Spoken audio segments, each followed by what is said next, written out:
Bagaimana kalau masuk rumah Allah? Ini tamu-tamu Allah, duyufullah tuh Pak, tamu-tamu Allah. Makanya kalau ke dalam masjid ini berebutlah mendapatkan 3 ya. 1 kalau bisa berebut awal azan. Walaupun sudah ada gorib, cuman kalau azan ini Pak harus suara agak bagus. Izin, boleh saya azan? Boleh. Kalau suara bagus, lantang, celakalah seseorang yang tidak tahu kemampuan diri, kata pepatah Arab. Kalau tidak bagus tuh kalau membuat sakit hati orang ya usah. Tapi kalau bagus tidak akan apa. Allahu Akbar, Allahu Akbar. Azan Mekah Madinah menurut versi saya. Nah, azan kan. Tapi kalau kan suaranya membuat sakit hati tidak usah. Allah, Allah. Apalagi kalau subuh, salam, wailu, minanau. Nggak jadi orang ke masjid tuh Pak.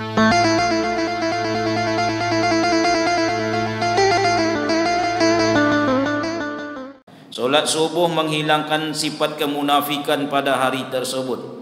Karena Rasul mengatakan laisa solata athqala 'alal munafiqina minal fajri wal isya'i. Tidak ada solat yang lebih berat yang dirasa oleh orang yang berbakat berpotensi menjadi orang munafik kecuali 2 solat. Pertama solat subuh, yang kedua solat isya. Jadi begitu awal lakukan, insya Allah hilang sifat kemunafikan. Terakhir, man sholla subha, siapa yang ikut solat subuh, maksudnya berjamaah. Thumma qa'ada, lalu dia duduk sejenak. Bagaimana duduknya tergantung kondisi dan keberuntungan. Yang beruntung dapat dinding, dapat tiang. Atau kondisi Pak, mungkin usia atau penyakit. Silakanlah menyandar, bagi saya itu tidak terlalu menentukan. Tidak terlalu masalah, menyandar boleh, berselunjur silakan. Ya kondisilah namanya. Cuman kalau bisa kita yang muda-muda jangan menyandar. Berikan kesempatan kepada yang tua-tua. Sebab kalau muda menyandar, tua besok berguliang jadinya Pak. Jadi berilah kesempatan orang tua kita untuk menyandar. Ya zukurullah, menyandarnya bukan tidur, bukan mendengkur, tetapi adalah mengingat Allah. Tak mesti komat kamit mulut kita mengingat Allah sehingga mengganggu orang kiri kanan. Subhanallah, subhanallah, subhanallah, subhanallah. Enggak usah. Hati kan bisa berzikir, bahkan bertafakur berzikir. Duduk dalam majelis ilmu, majelis zikir. Duduk kita elok-elok, tengok ke depan. Sekali-kali anggukkan kepala. Soal paham atau tidak nantilah itu Pak. Jadi menganggukkan kepala di depan orang yang berbicara dengan kita sunnah itu. Dalilnya Pak Ustadz. Nah, sekarang yang penting dalil. Rasul mengatakan yasiru wala tu'asiru basiru wala tunafiru. Mudahkan urusan orang, jangan kau persulit. Gembirakan orang, jangan kau takut-takuti. Salah satu cara menggembirakan orang yang berbicara di depan kita, tengok kepadanya, anggukkan kepala. Ngangguk Pak. Tuh senang hati ya Pak. Jangan dipelototin Ustaz. Entah hiu, entah hindak. Walaupun angguk ini ada 4 macam. 1 angguk paham. Setiap alinea 1 paragraf, 1 pemikiran, apa itu mengangguk dia. Berarti dia paham. Diambilnya sebuah kesimpulan. Jadi 5 keutamaan subuh berjamaah. Dia mengangguk, paham itu. Yang kedua angguk berbahasa basi. Nampaknya kanan mengangguk, kiri mengangguk, awak hendak mengangguk. Lalu dia mengangguk-angguk. Ini biasanya jangankan isi ceramah, judulnya pun dia tidak tahu. Kalau ditanya apa isi ceramah Bu? Ya masalah agama kalau pokoknya. Yang ketiga angguk menahan kantuk. Tidak masalah Pak. Yang penting hadir dalam majelis ilmu. Saya ini bisa bicara seperti ini Bapak Ibu karena tidak dalam posisi Bapak. Kalau posisi Bapak Ibu mengantuk juga nyakanya Pak. 5 menit saja menunggu azan hari Jumat tuh Pak, itu saya bertarung dengan setan tuh Pak. Jangan coba-coba saya menutup mata, mendengkur langsung Pak. Saya pernah saking mengantuknya Pak sholat sunat tahiyatul masjid, saya coba menutup mata waktu sujud, tidur langsung Pak. Iyo, saya paling mudah tidurnya Pak. Bawa Honda pun kadang pernah saya tertidur di Jalan Arifin Ahmad itu Pak. Tiba-tibalah masuknya ke berapa hari lah. Astagfirullah. Kaum muslimin yazkurullah hatta tatsnu'a samsu. Ini agak lama, sampai terbitnya matahari. Matahari terbit 6 lewat 17. Kemudian tambah kira-kira 10, 15 atau 20, terserah keputusan awak. Pokoknya sampai munculnya matahari syuruk. Tsumma shalla raka'ataini. Dia tidak tinggalkan masjid ini. Ini yang sering lupa awak nanti Pak. Yaitu kecuali dia solat dulu 2 rakaat. Rakaat pertama sesudah Fatihah qul ya ayyuhal kafirun, itu pun kalau hafal. Yang kedua, rakaat kedua sesudah Fatihah Al-Ikhlas qul huwallah, itu pun kalau ibu hafal. Kalau tidak hafal inna atoina boleh. Rakaat pertama inna atoina dan rakaat keduanya inna atoina juga boleh. Apa yang didapat? Kanat lahu hajatin wal umrotin tamah.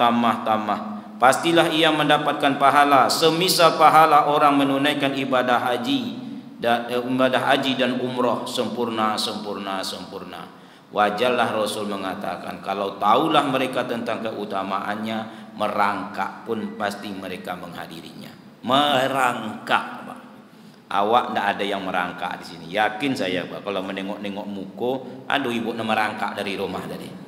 Tidak ada. Itu utamanya. Kaum muslimin yang berbahagia, satu lagi hadis. Man salaka tariqan yaltamisu fihi ilman sahalallahu lahu tariqan ilal jannah. Siapa yang korbankan waktu, tenaga, pikiran dan perasaan untuk sejenak hadir dalam majelis ilmu, Allah berjanji memudahkan bagi orang itu jalannya menuju surga. Mudah-mudahan itulah yang kita dapatkan. Judul tausiah kita subuh kali ini adalah amalan-amalan di bulan Ramadan. Jadi judulnya biasa-biasa saja Pak. Saya ini orang biasanya Pak, kajian pun biasa-biasa. Saya sebut nanti jihad, saya dibekam saja menjadi jerit Pak. Bagaimana nak berjihad? Sampai titik darah terakhir disuntik saja takut. Jadi sesuaikanlah sedikit dengan apa yang awak sampaikan. Amalan-amalan di bulan Ramadan. Kaum muslimin yang berbahagia, setiap amal yang kita lakukan, afdal atau tidaknya, banyaknya pahala yang bakalan kita terima atau tidak besok di kampung akhirat, dipengaruhi 3 hal berikut ini. Maka setiap mukmin nak melakukan sebuah amal, tengoklah 3 hal ini. Yang pertama adalah amal itu dipengaruhi oleh cara seseorang melakukannya. 2 orang sedang melaksanakan solat, yang satu diancam dengan neraka wail, yang satu dijanjikan surga paling tinggi, surga Firdaus. Walaupun sama-sama solat, cuman karena cara berbeda, beda hasilnya. Kenapa yang satu itu diancam dengan neraka wail? Fawailul lil musallin, neraka wail bagi yang solat. Siapa mereka? Allazina hum an solatihim sahun, yang lalai. Cara solatnya itu lalai, berdirinya saja loyo. Wa iza qamu ila solati qamu kusala. Orang munafik itu berdiri solat malas, loyo, mata 5 watt.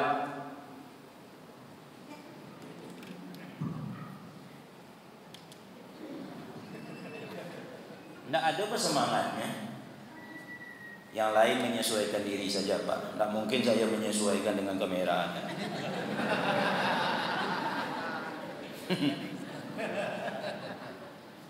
Saya banyak di YouTube Pak, tapi tidak pernah yang men-shooting saya itu mengasihkan sedikit bomnya pendapatan. Tidak ada. Ada sudah ribuan gitu. Biarlah saya serahkan kepada Allah. Kan ada orang sholat Pak, mata 5 watt, muka bentuk angka 8, badan bungkuk sabut, ngangkat tangan bentuk orang sakit 3 bulan, tak bertenaga, tak berselera.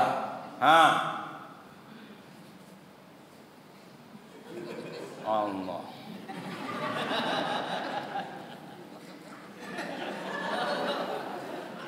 Ini fawailul lil musallin ini.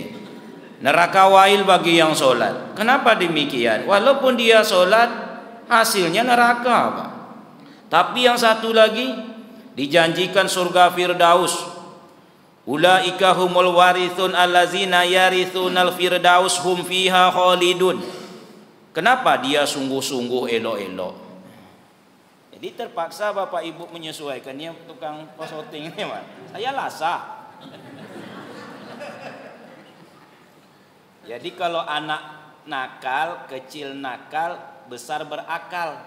Jadi nakal anak bersyukur lah itu, lasak dia umpamanya bersyukur lah itu, kreatif.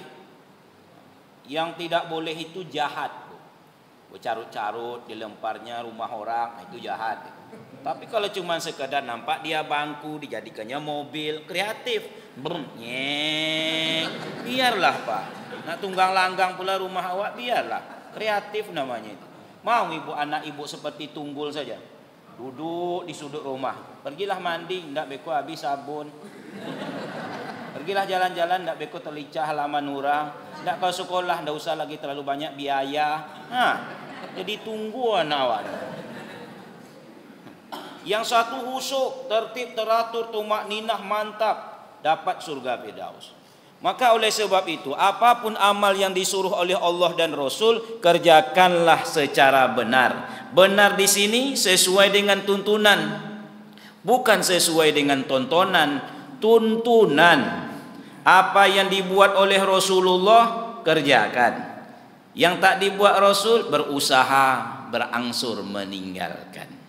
Kaum muslimin yang berbahagia, pertama tengok cara. Yang kedua yang mempengaruhi, yaitu tengoklah tempat.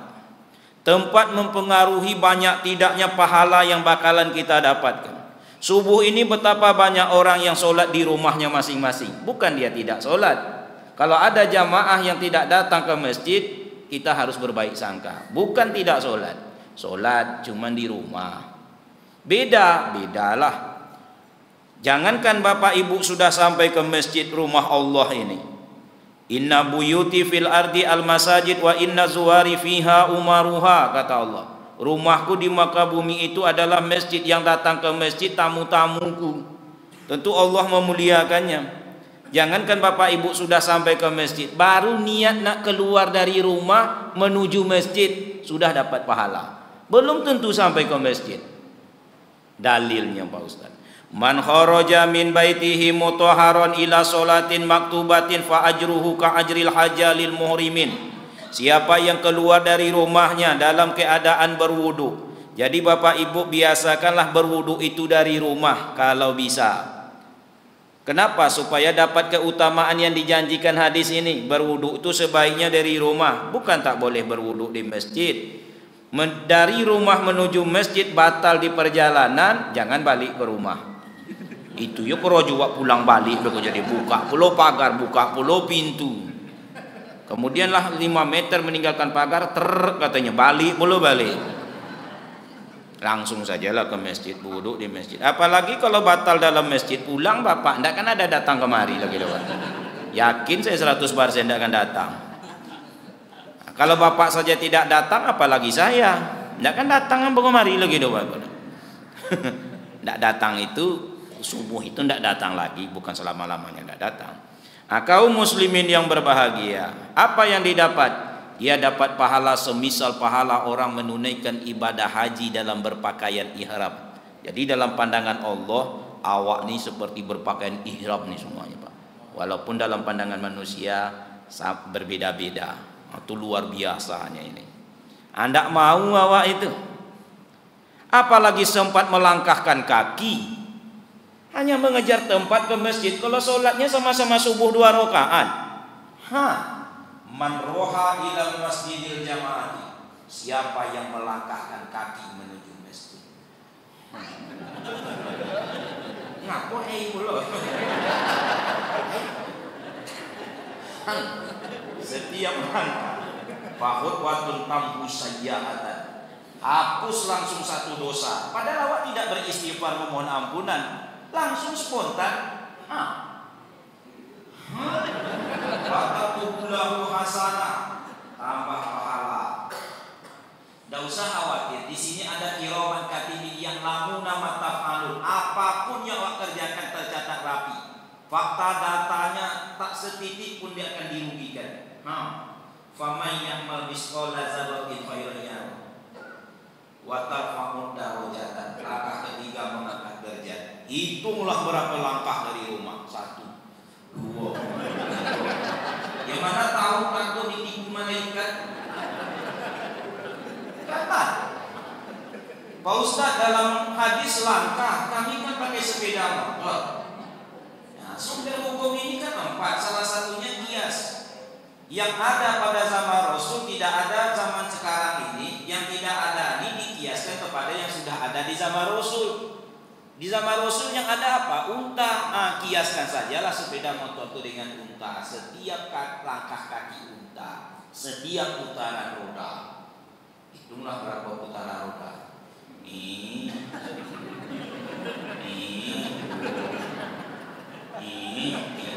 Hitunglah Pak.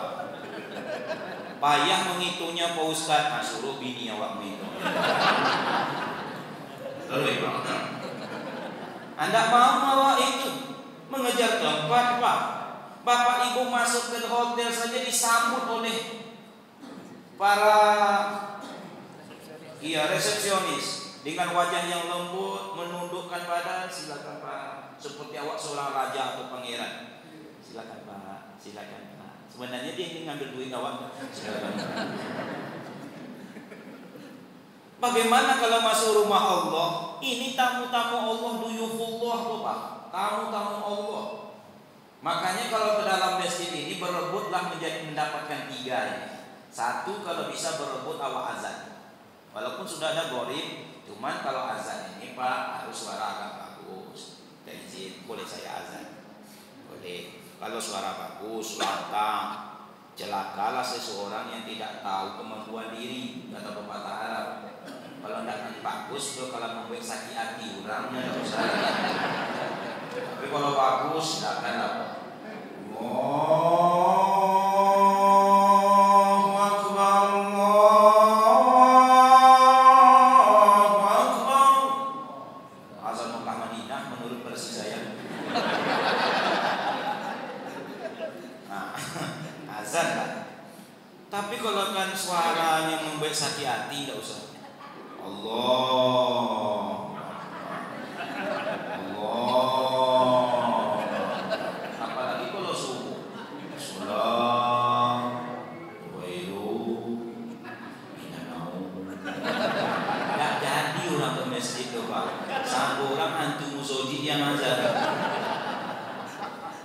Yang kedua yaitu menjadi imam.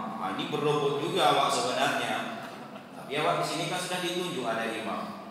Kalau bagus awak sebenarnya suara bagus, boleh awak sekali-kali menjadi imam. Pahalanya beda dengan jamaahnya Pak.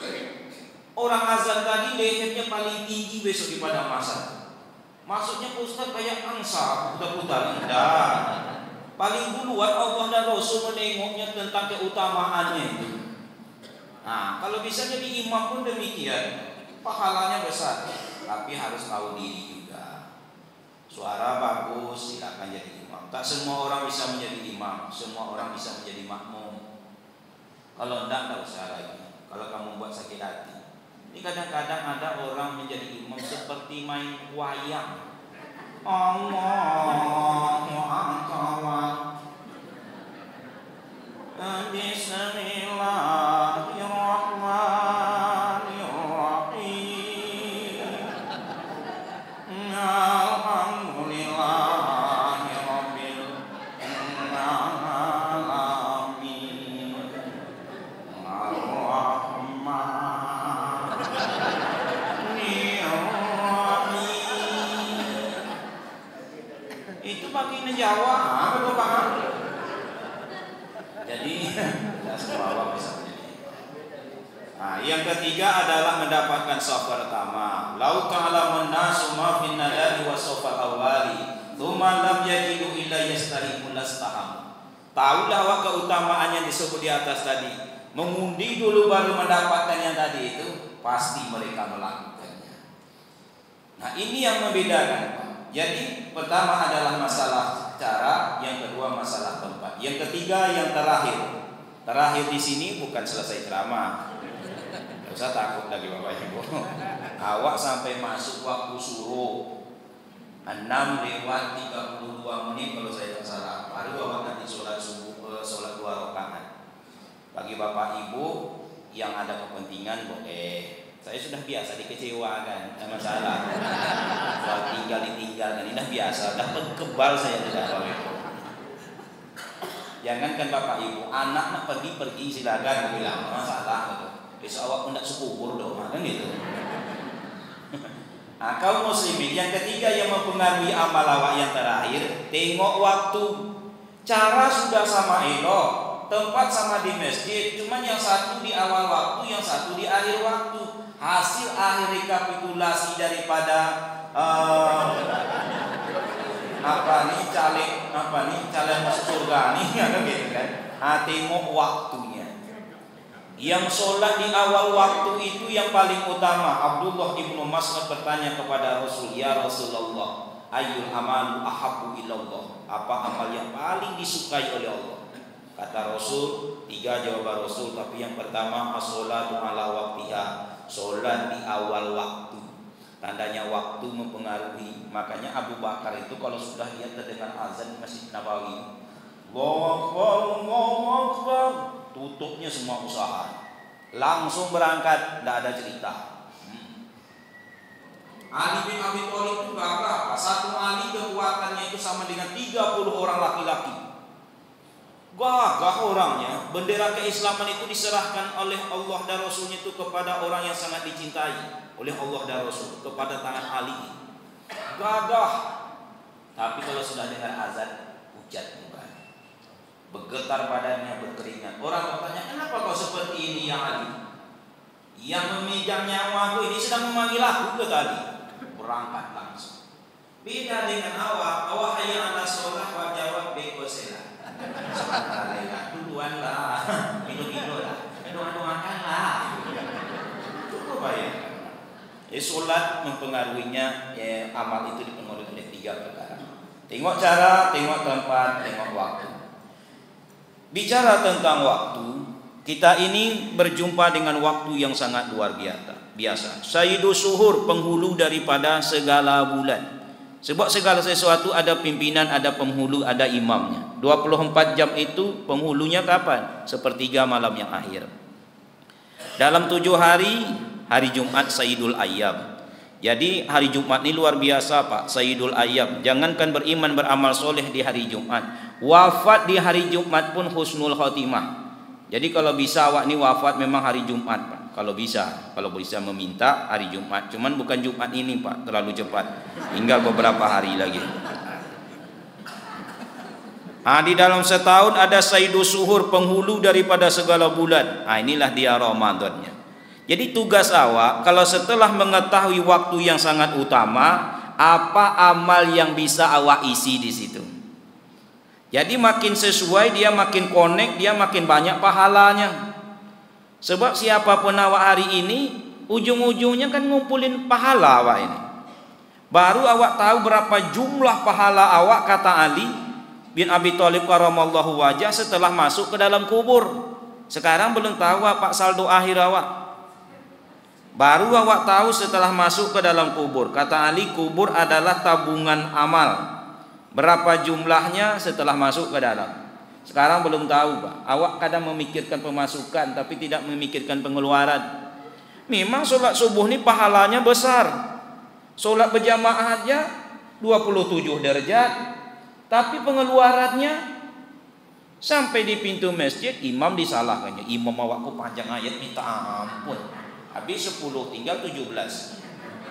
Nah itu tidak awak pikirkan tuh dong. Siapa yang menunjuk imam? Siapa boleh kalau tidak RT? Dah terlibat RT. Habis 10 pula tinggal 7. Memangnya apa hubungan RT? Kabar-kabarnya sekampung. Oh iya pantas lah. Orang kampung itu kan memang untuk itu satunya. Nah habis semuanya. Awak bangga dengan 27 dalam laporan malaikat minus kok nampakkan. Ini ceramah ini pahala besar Pak. Asalkan Bapak Ibu diam sesudah ini. Kalaupun berbicara yang baik-baik saja tentang Ustaz. Mak ceramah tadi ya, iya, lah selesai. Kurangnya manis, selesai. Selesai. Jangan pakai tapi sesudah memuji. Bagaimanapun tinggi pujian kalau sudah tapi sesudahnya pasti buruk ujungnya. Ceramah tadi memang lama tapi Ustaz masak minta ampun, kan? Habis. Kurangnya memang sopan cuma matonya godangnya deh. Oleh sebab itu, tahu tidaknya amal awak ini besok di kampung akhirat. Nah, lalu apa amalan di bulan Ramadan yang makin akhir, makin lama makin berakhir ini Pak? Maka sebaiknya saya, Bapak dan Ibu, kalau kena menyesal jangan terakhir besok. Sekarang sajalah menyesal tuh Pak. Kalau sudah 5 hari 3 hari terakhir baru menyesal tidak beramal, tidak ada manfaat. Kalau kau nak menyesal, nak menangis ditinggalkan Ramadan, sekarang inilah. Jangan besok dah 3 hari dekat Ramadan berakhir baru dia menyesal pun tak ada baca Quran, menyesal pun tak beriman. Tak ada gunanya. Kini ada 7 amalan. Yang pertama adalah berpuasa di siang harinya. Ciri khas Ramadan itu puasa penuh selama sebulan. 29 hari yang sering dilakukan Rasul, sekali-kali 30. Pernah sering 29, sekali-kali 30. Kalau tidak salah cuma 2 kali saja. 30 hari, 29. Puasa. Ya ayyuhallazina amanu kutiba alaikumusiyam kama kutiba alal ladzina min qablikum la'allakum tattaqun. Tapi Bapak Ibu yang berbahagia, karena umat yang dulu juga berpuasa, bahkan yang lain pun berpuasa. Konon kabarnya hewan, tumbuh-tumbuhan, batu, alam ini pun berpuasa sesuai dengan tekniknya. Maka orang beriman juga puasa. Kita ini Bapak Ibu, alam ini juga berpuasa. Ada yang mengatakan demikian. Ayam berpuasa. Puasa ayam itu tidak makan minum selama 21 hari. Mengeram. Tidak ada dia bukan makan minum. Diam aja. Cuman jangan puasa ayam. Puasa ayam itu marah terus. Tidak boleh diginikan tangan langsung dipaku. Jadi ada orang kadang-kadang puasanya memang puasa dia di bulan Ramadan, tapi bongi tori kerojongnya Pak.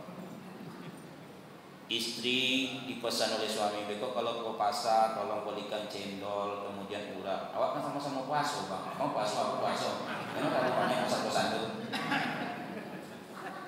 Nak kemana Pak? Apa katanya tanya orang? Nak suka mana? Pokoknya di sini terus.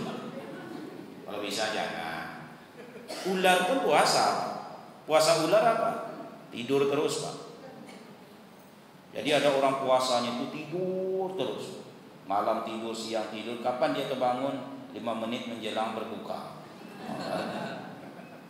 Ada pula orang puasanya puasa kelelawar Pak. Puasa kelelawar itu makan terus.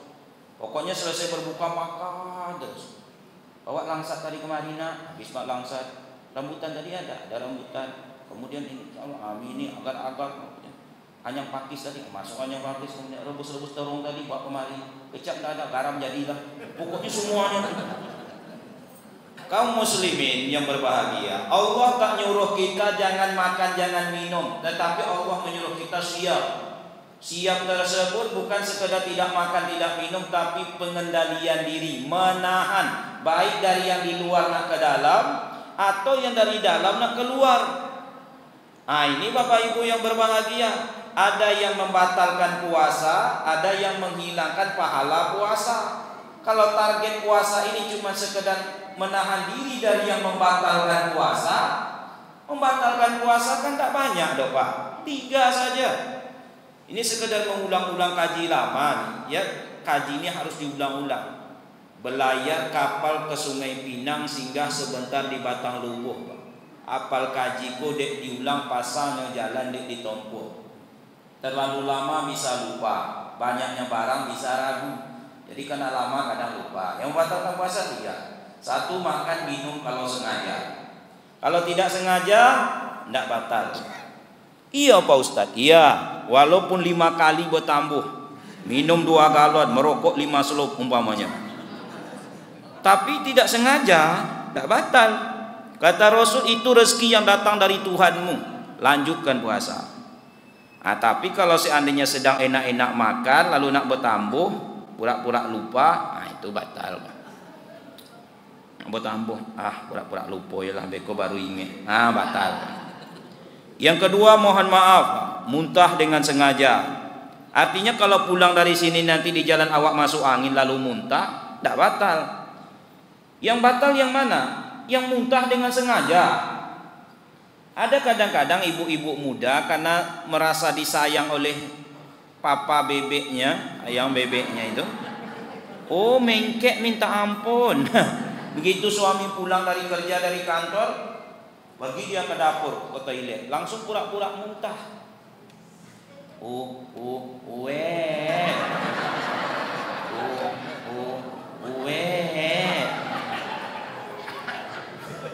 Kata suami, kalau tidak sanggup puasa sudah batal kan. Kalau abang suruh jadi. Tidak pun disuruh itu sudah batal gitu. Wah, yang ketiga, mohon maaf ayah dan ibu. Ayah dan bunda. Ini hukum, tak boleh malu menyampaikannya. Jangan nanti dikira Ustaz ketah apa yang disampaikan. Saya ini menyampaikan hukum. Yang membatalkan puasa yang nomor 3 ini, yaitu bercampur suami istri di siang hari. Tapi tidak ada kalimat kalau sengaja. Carilah pikir. Kalau jumpa saya bayar. Tidak ada Pak. Makan minum kalau sengaja ada. Muntah dengan sengaja. Bercampur suami istri di siang hari kalau sengaja ada. Tidak mungkin tidak sengaja. Rojo berdua tidak sengaja. Saya kadang ditelepon ibu-ibu, tidak sengaja dah Pak Ustaz. Kecokik ibu baru tahu. Lagian kalau rojo itu kan bukan spontan saja. Istilahnya kan ada warming up-nya dulu.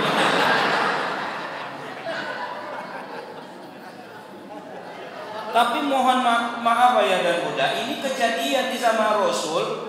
Walaupun terjadi di zaman Rasul, akan kembali terjadi pada umat Rasul di akhir zaman ini.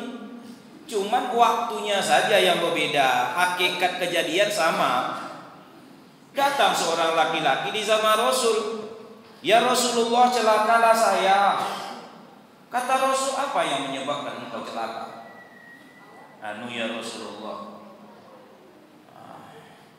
ambo bercampur suami istri di siang hari. Mirah muka Rasul. Jadi Rasulullah itu kalau marahnya Pak, paling banter sekali cuma mirah muka. Sahabat tahu itu kalau Rasul sudah mirah mukanya, Rasul marah. Tapi marah Rasul tidak wujud lewat mulut dan tangan. Beda dengan awak. Awak mata merah, hidung merah, tangan merah. Kemudian keluar lewat mulut. Kok Pak? Kalau sudah terbuka ini sedang marah nih Pak. Iko hewan-hewan di kebun binatang keluar semuanya Pak. Kucing, kambing, cacing, kambing ini keluar semuanya nih. Dan tangan kita menjadi tenaga yang super kuat. Lemari yang begitu besar kalau sedang marah, tumbang dibuatnya nih Pak. Piring yang sangat sayang awak pecah dibuatnya ini. Itu bedanya. Kalau Rasul tidak cuma marah. Dan marah Rasul tidak pernah urusan pribadi. Dia hanya marah satu masalah kalau hukum dilanggar orang. Kalau masalah pribadi tidak pernah. Sering awak marah cuma karena masalah pribadi. Saking Rasul tidak marah, diludahi pun Rasul tidak marah. Awak jangan kan diludahi, dipandang muka saja awak. Ini diludahi, meleleh ludah jadi. Ludah Yahudi itu Pak hantu Pak. Senyum Rasul. Kalau saya jangan coba-coba Pak. Kalau Bapak ludahi saya atau Ibu, saya akan balas dengan ludah berdahak. Kok pakai dahak? Bungonya. Rasul kan.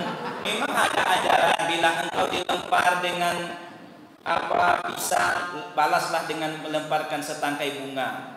Kalau saya tidak sanggup, Pak. Memang saya sanggup melemparnya, tapi dengan pot-pot bunga pun boleh lemparkan. Kaum muslimin, mirah kepada Rasul. Lalu Rasul memberikan hukum, bebaskan budak. Membebaskan budak zaman itu mahal harganya, seperti membeli seekor unta yang besar, yang merah, yang punuknya besar. Ya lebih kurang kalau sekarang beli Pajero lah Pak, ratusan juta. Tidak sanggup ya Rasul. Puasa kau 2 bulan berturut-turut. Ya Rasul, misalkan 2 bulan, sebulan aja orang kali yang lutut orang itu tidak sampai ke situ loh Bapak Ibu. Itu saya tambah. Kalau begitu kata Rasul, kau beri makan fakir miskin 60 orang. Tidak sanggup ya Rasulullah. Lalu Rasul ambil keranjang. Jadi segala sesuatu itu ada solusinya Pak. Tidak mungkin tidak ada jalan keluar. Air itu pasti mengalir Pak. Ditutup dari sini, keluar dari sini. Tidak ada yang tidak ada solusinya dibuat oleh Allah. Bila Anda tidak bisa menyelesaikan satu masalah, maka biarlah keadaan yang akan menyelesaikannya. Selesai juga nanti. Kata Rasul nih, nah, pokoknya bilang kurma, bawa ini ke cari orang yang miskin di kampung. Bukannya pergi orang itu, malah mendekat kepada Rasul. Ya Rasulullah, kalau bahasa awaknya, boleh deh, kau boleh menyampaikannya kepada Rasul. Apa namanya yang paling pansek di kampung itu awak ya Rasulullah. Nah, coba bayangkan. Sudahlah melanggar hukum, rupanya yang paling miskin pula. Kata Rasul, Rasul pun tersenyum. Kalau boleh artikan senyum Rasul, ikulah orang tak tentu diuntung. Orang miskin gak tahu. Jadi apa-apa yang agak miskin, kau jangan tersinggung pada orang. Tidak usah kata-kata bonale-bale. Iku kadang-kadang bini putamu kau saja bodaknya tidak boleh. Nak bini 2 belum tu. Bapak kecil dia buat tambah jelas surah kawan tahu. Bodak menciek aja tidak boleh dia doa. Tapi sunnah Pak Ustaz. Ini kan mana itu Pak? Bini 2, 3, 4 dengan alasan sunnah. Meniru Rasul. Sunnah itu kan mengikuti cara Rasulullah. Tengoklah Rasulullah menikah. Kalau memang nak jujur betul Pak, siapa istri Rasul yang kedua? Namanya Saudah radhiyallahu anha. Kapan Rasul menikah? Setelah Khadijah wafat. Jadi apa kalau nak bini 2, tunggu bini kau mati dulu. Dulu kak engkaulah dewiku, engkaulah serikadiku. Nah kini dulu bini awakku Pak rancak. Lah apa pakai kau untuknya gini.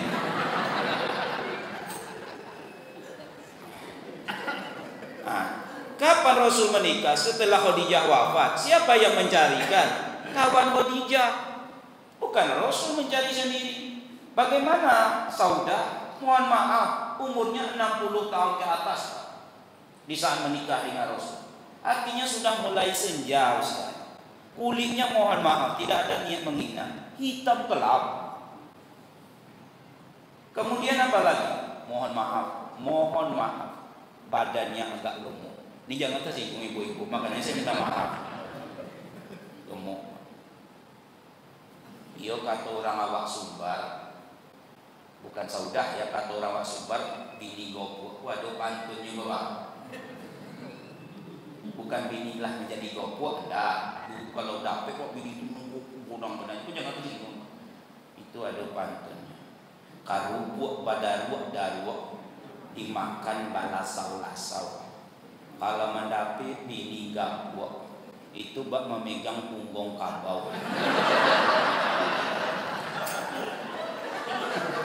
Aku bisa bicara tersinggung tadi. Kalau aku soal jadi kadang-kadang ibu nongkrong aku sampai di rumah muaknya sama aku. Saya bisa diundang Ustaz tadi gitu kamu nyinggung aku itu radionya.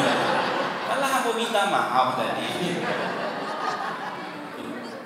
Jadi Saudah pun sebenarnya di dalam segi visi penampilan dan usia kurang menarik. Itulah istri Rasul. Yang keduanya, apa kira-kira para ustaz ini dengan alasan sunnah menikah 3 orang? Siapa bini ustaz nomor 2 ko? Tamat SMA. Kayak mainang Pulau Kampai, orangnya cantik dia semampai. Aku kalau bantu itu yang boleh. Iya. Malah wak melawan sunnah kalau begitu. Kalau memang ikut itu, cari perempuan yang paling miskin di tempat awak, yang tidak laku, yang anaknya banyak, yang makannya setiap hari tempe, tahu, toge itu. Nikahi dah. Rupanya enggak tu. Nyenaknya rancak putih berkilat, tapi sunnah. Ya tiba. Kata Rasul, kalau demikian sudah, bawa ini pulang, kasih anak istrimu makan. Kalau 3 ini cuman yang membatalkan puasa. Perempuan tambah 2, haid dan nifas. Yang awak takutkan kamim shaimin laisa lahu min siyamihi illa jumi wal atas. Betapa banyak orang ikut puasa tidak dapat apa-apa kecuali lapar dan dahaganya. Kenapa demikian? Karena yang dipuasakannya cuma yang 3 ini yang seharusnya lapar dipuasa. Itulah yang berat. Nih puasa mata, turun ke bawah puasa hidung, lari ke bawah puasa mulut, ke samping puasa telinga, kalau bisa puasa hati. Ini luar biasa nih Pak. Ini paling payah orangnya nih puasa hati ini. Turun ke bawah puasa perut. Sanggup aja warna 5. Ini sudah luar biasa nih. Puasa mata 4. 1 memandang orang dengan tajam. Jadi tak boleh memandang orang dengan tajam. Ciri khasnya mata hitam masuk ke batang hidung, kata orang pasar, calik buruk. 2, memandang dengan meremehkan. Ciri khasnya setelah dipandang seseorang, pipi kanan naik ke atas secara spontan.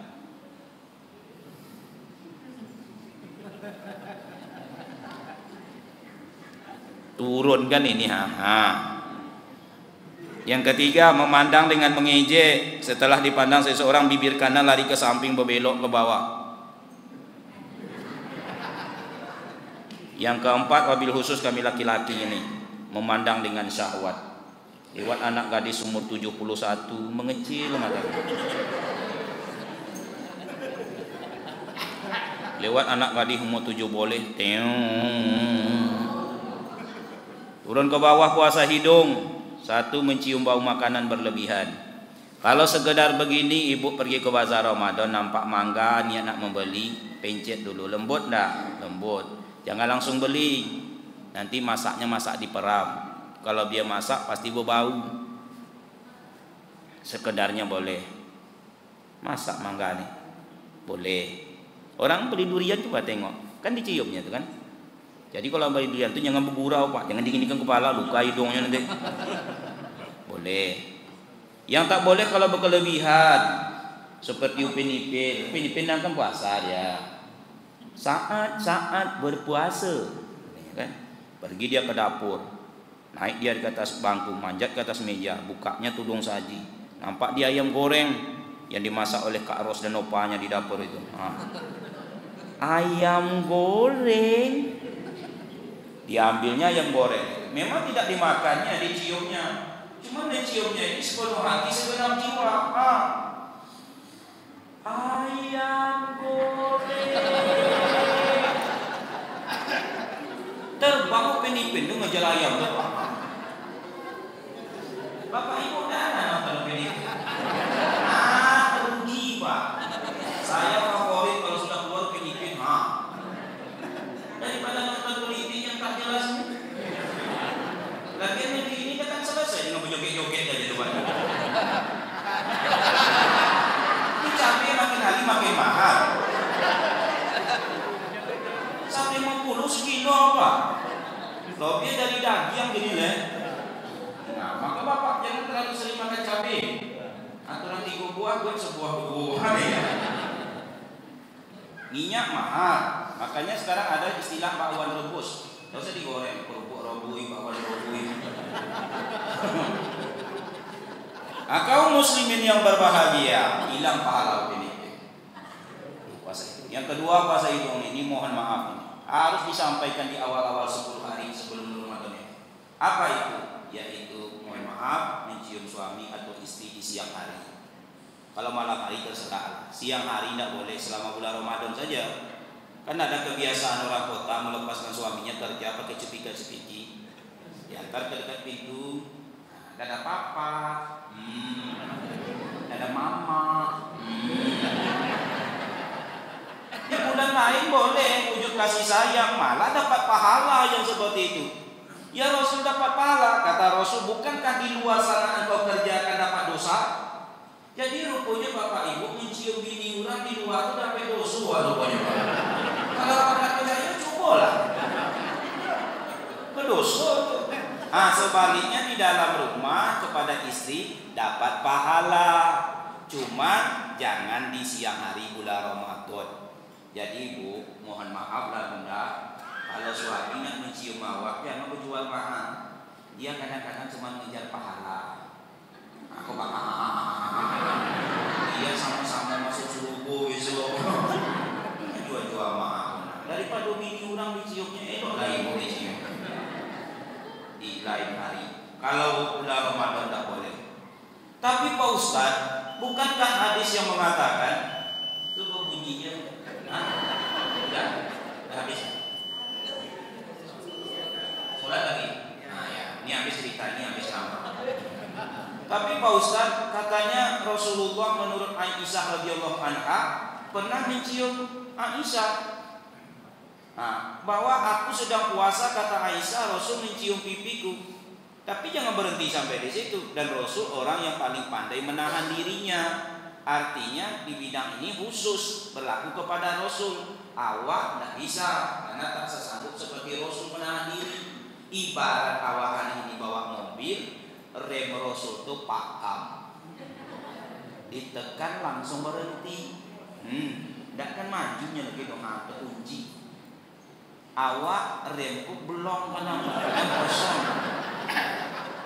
Tekan niki yang memijit, akhirnya menjajah ya.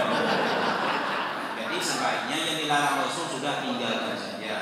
Memang ada riwayat mengatakan bahwa ada yang tidak boleh, ada yang boleh. Ini terakhir, ada yang boleh, ada yang tidak boleh. Kata Abdullah bin Amr bin As radhiyallahu anhuma, kami sedang berkumpul bersama Rasul. Masuk seorang laki-laki. Lalu dia menanyakan satu permasalahan. Ya Rasulullah, saya ini sedang berpuasa, bolehkah saya mencium istri? Ditengok oleh Rasul, tidak boleh. Pergi orang.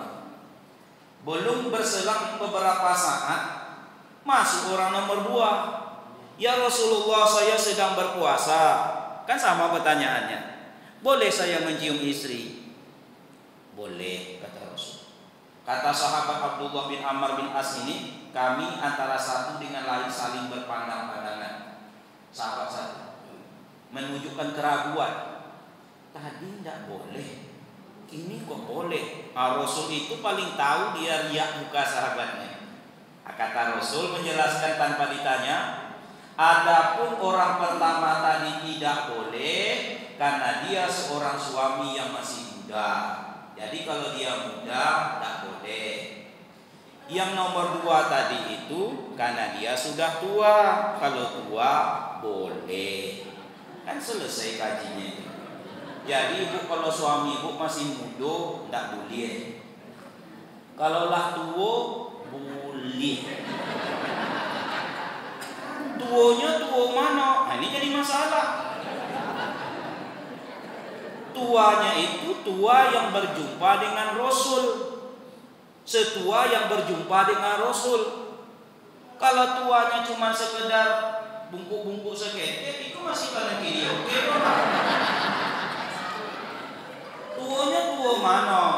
Tua yang jumpa dengan Rasul besar kemungkinan tidak memberikan reaksi apa-apa. Tua renta. Jadi tua tidak sama dengan tua renta. Kalau tua, bungkuk cuma masih gagal. Tua renta, aku lah model letek sesuatu. Ya, kayak gitu Pak Ustaz.